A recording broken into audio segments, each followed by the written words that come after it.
అందరికీ వందనాలండి. ఈరోజు మనము హబక్కూకు చేసినటువంటి ప్రార్థన వాక్య రూపంలో ఉన్నటువంటి ప్రార్థనని చదువుకుందాం. యెహోవా నిన్ను గూర్చిన వార్త విని నేను భయపడుచున్నాను. యెహోవా సంవత్సరములు జరుగుచుండగా నీ కార్యము నూతనపరచుము. సంవత్సరములు జరుగుచుండగా దానిని తెలియజేయము. కోపించుచునే వాత్సల్యమును జ్ఞాపకమునకు తెచ్చుకొనుము. 3వ వచనం. దేవుడు తేమానులో నుండి బయలుదేరుచున్నాడు. పరిశుద్ధ దేవుడు పారాన్లో నుండి వేంచేయుచున్నాడు.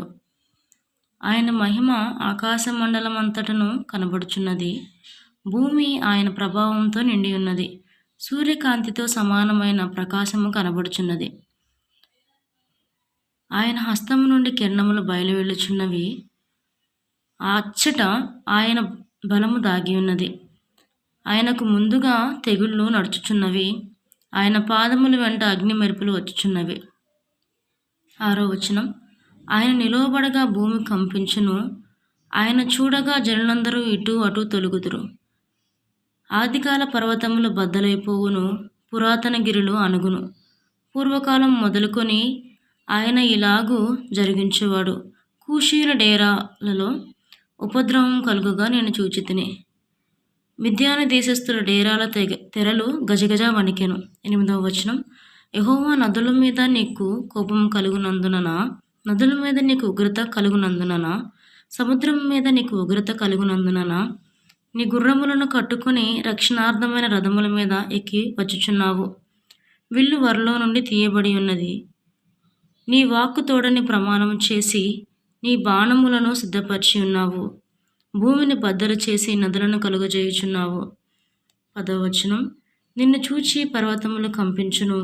జలములు ప్రవాహముగా పారును. సముద్రాగాధము ఘోషించుచు తన చేతులు పైకెత్తును. నీటలు తలతలలాడగా సంచరించు నీ బాణముల కాంతికి భయపడి సూర్యచంద్రులు తమ నివాసములలో ఆగిపోవుదురు. 12వ వచనం. బహురౌద్రము కలిగి నీవు భూమి మీద సంచరించుచున్నావు. మహోగ్రుడవై జనములను అణగదొక్కుచున్నావు. నీ జనులను రక్షించుటకు నీవు బయలుదేరుచున్నావు. నీవు నియమించిన అభిషక్తిని రక్షించుటకు బయలుదేరుచున్నావు. దుష్టుల కుటుంబకులలో ప్రధానుడు ఉండకుండా వారి తలను మెడను ఖండించి వారిని నిర్మూలము చేయుచున్నావు.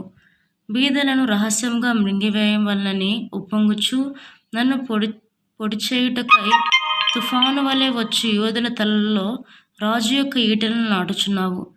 నీవు సముద్రమును త్రొక్కుచు సంచరించుచునున్నావు.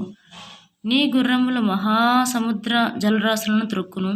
నేను వినగా జనుల మీదికి వచ్చేవారు సమీపించే వరకు నేను ఊరకొని శ్రమదినం కొరకు కనిపెట్టవలసి ఉన్నది. నా అంతరంగము కలవరపడుచున్నది. ఆ శబ్దమునకు నా పెదవులు కదులుచున్నవి. నా ఎముకలు కుళ్ళిపోవచ్చున్నవి. నా కాళ్ళు వణుకుచున్నవి. 17వ వచనం. అంజురపు చెట్లు పూయకుండినను, ద్రాక్ష చెట్లు ఫలింపకపోయినను, ఒలివ చెట్లు కాపులేక ఉండినను, చేనులోని పైరు పంటకు రాకపోయినను, గొర్రెలు దొడ్డిలో లేకపోయినను, సాలలో పశువులు లేకపోయినను, నేను యెహోవా యందు ఆనందించెదను. నా రక్షణకర్త అయిన నా దేవుని యందు నేను సంతోషించెదను. ఆఖరి వచనం. ప్రభువు యెహోవాయే నాకు బలము. ఆయన నా కాళ్ళను లేడికాల వలె చేయును. ఉన్నత స్థలము మీద ఆయన నన్ను నడవజేయును. దేవుడు ఇచ్చిన ఈ పరిశుద్ధ వాక్యాన్ని దీవించి ఆశీర్వదించునుగాక. ఆమేన్.